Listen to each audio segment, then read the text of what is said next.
స్పందించాలి. ఇట్లా ఇష్టం వచ్చినట్టు చంద్రబాబు ఆడిచ్చినట్టు ఆడతామని కేంద్రము రేవంత్ రెడ్డి తల ఊపితే ఇక మిగతా సంగతి తెలంగాణ ప్రజలు చూసుకుంటారు. బీజేపీ సంగతి, కాంగ్రెస్ సంగతి తెలంగాణ ప్రజలు చూసుకుంటారు. 10 ఏళ్ల చేయని పని మేము చేస్తున్నాము. ఏం పని చేసిండు? కృష్ణా బోర్డును అప్పచెప్పుడా? పని చేసుడంటే కృష్ణా బోర్డును ఆంధ్రాకు తరలించుడా, లేదా గోదావరి మిగులు జలాల్లో మరి లేని హక్కును ఆంధ్రాకు దారాదత్తం చేయడం ఏంది పని? లేకపోతే ఆంధ్ర ప్రాజెక్టులకు ఆనాడు ప్రతిపాదిస్తూ తెలంగాణ ప్రాజెక్టులను వ్యతిరేకిస్తూ ఎవరైతే ఉత్తరాలు రాసిండో ఆయన తీసుకొచ్చి సాగునీటి సలహాదారుగా పెట్టడమా?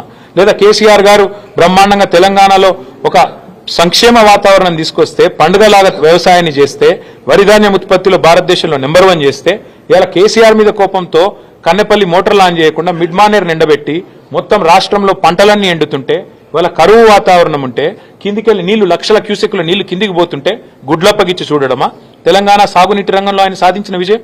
గోదావరిలో ఈరోజు బ్రహ్మాండంగా మోటార్లు ఆన్ చేస్తే కన్నెపల్లిలో ఏ కరువు ఛాయలు లేకుండా ఇలా నార్మల్ పోసుకున్న రైతులు ఎదురు చూస్తున్నారు. ఎప్పుడు వాన పడుతుంది, ఊళ్ళల్లో కప్పలను వేసుకొని ఇలా పూజలు చేస్తాను వానలు పడాలని. అట్లాంటి పరిస్థితుల్లో రాష్ట్రం ఉంటే, రాష్ట్ర రైతాంగం ఉంటే, సోయిలేనోడు ముఖ్యమంత్రి, జై తెలంగాణ అని ముఖ్యమంత్రి తెలంగాణ నీళ్లను దారాదత్తం చేస్తుంటే బీఆర్ఎస్ ఊకుంటుందా?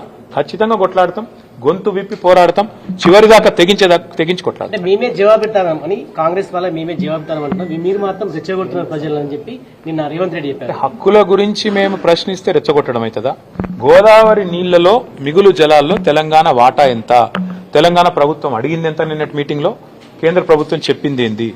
ఏతి తేలకుండానే 30 రోజుల్లో కమిటీ వేస్తా, కమిటీ రిపోర్ట్ ఇచ్చి తెలంగాణ ప్రాజెక్టులేమో దశాబ్దాల పాటు, 1 కాదు 2 కాదు, దశాబ్దాల పాటు అంతర్రాష్ట్ర వివాదాల పేరిట ఇంతకుముందు సోదరుడు చెప్పిన ఇచ్చంపల్లి కానీ, దేవాదులు కానీ, ఇంకా తొమ్మిడిహట్టి కానీ, ఇంకోటి కానీ, ఇవన్నీ కూడా అంతర్రాష్ట్ర వివాదాల పేరిట దశాబ్దాలు నలిగినా రేవంత్ రెడ్డి కాంగ్రెస్ కి చీమగుట్టినట్టు అనిపించేది.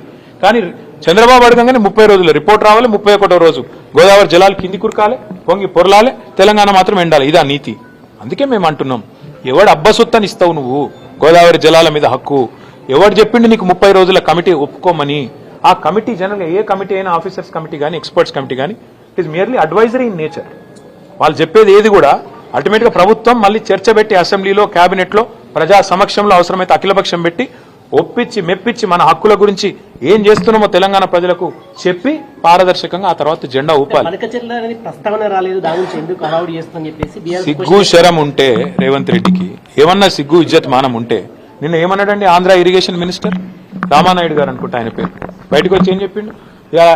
ఆంధ్రప్రదేశ్ ఎడిషన్ లో పేపర్లు ఏం రాసినాయి? చంద్రబాబు నాయుడు గారు ఏం చెప్పారు? సాక్షి తీయండి, ఈనాడు తీయండి, ఆంధ్రజ్యోతి తీయండి, ఆంధ్ర ఎడిషన్ చూడండి, స్పష్టంగా చెప్పిండు చంద్రబాబు నాయుడు గారు.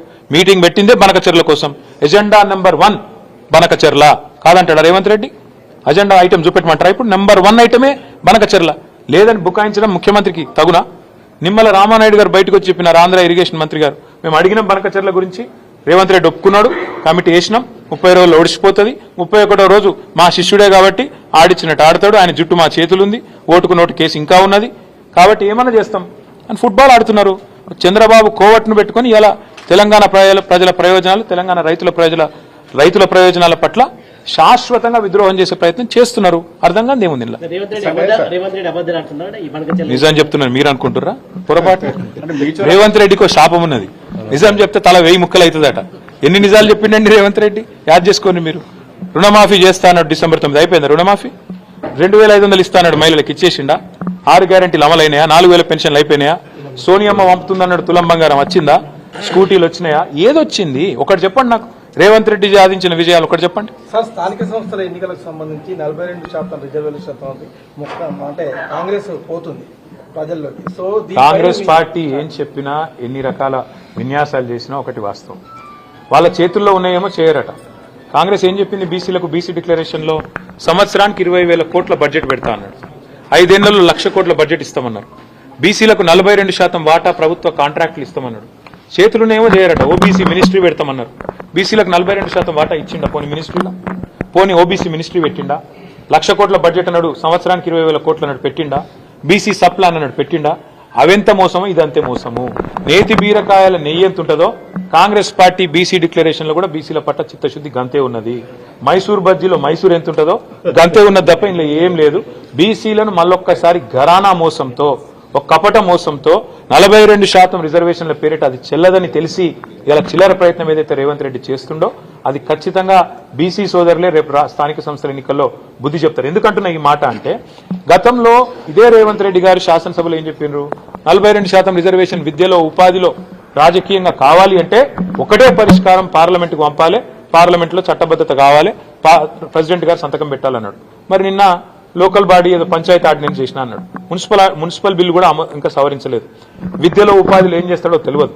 42% అంటే కేవలం జెడ్పీటీసీ ఎంపీటీసీల కాడికేనా, లేకపోతే జిల్లా పరిషత్లు, మండల పరిషత్లు, అదేవిధంగా విద్యలో ఉపాధిలో అన్నిట్లో ఇచ్చేది ఉందా? అంటే ఏ రకమైన మోసమో ఇది అర్థం చేసుకోవాలని బీసీ సోదరులను కోరుతా ఉన్నా. ఒకటే ఒక్క మార్గం ఈ దేశంలో 42% రిజర్వేషన్లు సాధించాలి అంటే ఎస్సీలైనా ఎస్టీలైనా ఏ రకంగానైతే 9th షెడ్యూల్లో రాజ్యాంగంలో చేర్చి తమ హక్కును పొందుతున్నారో రాజ్యాంగబద్ధంగా అదే పద్ధతుల్లో బీసీ సోదరులు కూడా 9th షెడ్యూల్లో చేరిస్తేనే కాన్స్టిట్యూషన్లో హక్కు వస్తుంది తప్ప రేవంత్ రెడ్డి ఒక ఆయుధం బారేస్తేనో లేకపోతే ఒక ఆర్డినెన్స్ బీజేపీ గవర్నర్ గారికి ఇస్తేనో ఇది అయ్యేది కాదు. 9th షెడ్యూల్లో చేరి